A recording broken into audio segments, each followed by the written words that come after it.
I'm John Hinkle, the senior pastor of First Presbyterian Church here on the corner of College and Spring. This is your Saturday morning preview of Sunday morning sermon, and by the looks of me, you can tell I'm doing this on Friday. But as always, just finished the sermon and ready to tell you about it. Of course, this Sunday, as we come out of Reformation Sunday, this Sunday is, of course, All Saints Sunday. The Sunday that immediately follows All Saints Day, which is the Sunday after Halloween, first Sunday of November, is what we kind of put aside as All Saints Sunday, where we as a congregation remember the saints who've gone before us. And more specifically, we remember the saints of the church who've gone before us. And one of the things that I have kind of done, and I don't know when this has happened, but in some ways, I treat this Sunday like a funeral. Now, for some of you, you might be saying, well, that's not going to be something I want to be part of, because, but for me, a funeral's a good thing.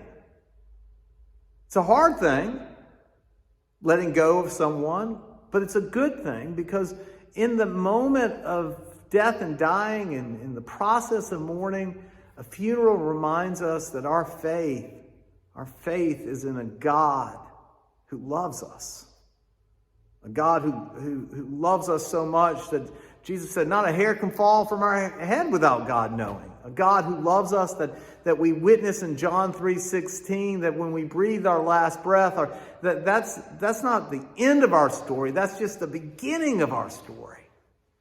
And so we're going to do that Sunday. We're going to talk about really kind of the mystery of death and dying in relationship to our covenant that God has made with us. I'll be honest with you. In this, you know this about me. I am fixated on my own death and dying.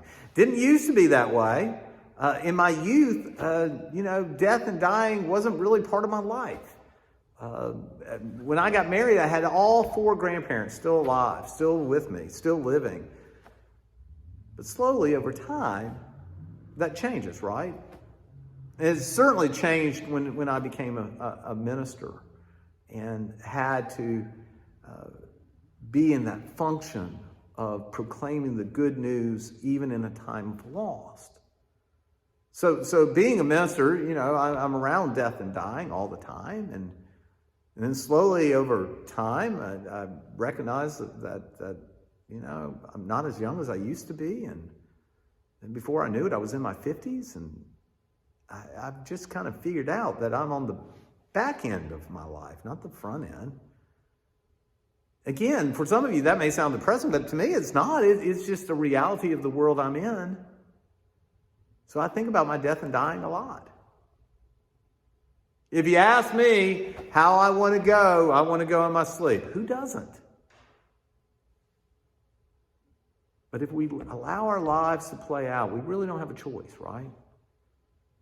Because we're on God's time.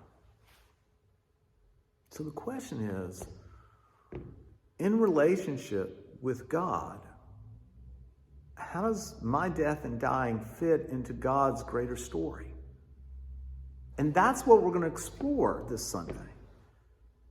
And I got to be honest with you. Having finished the sermon, I'm excited to explore this with you. Because even in our times of loss, as I've said, we've got to be able to hear the good news. And the good news is God's not through with us yet.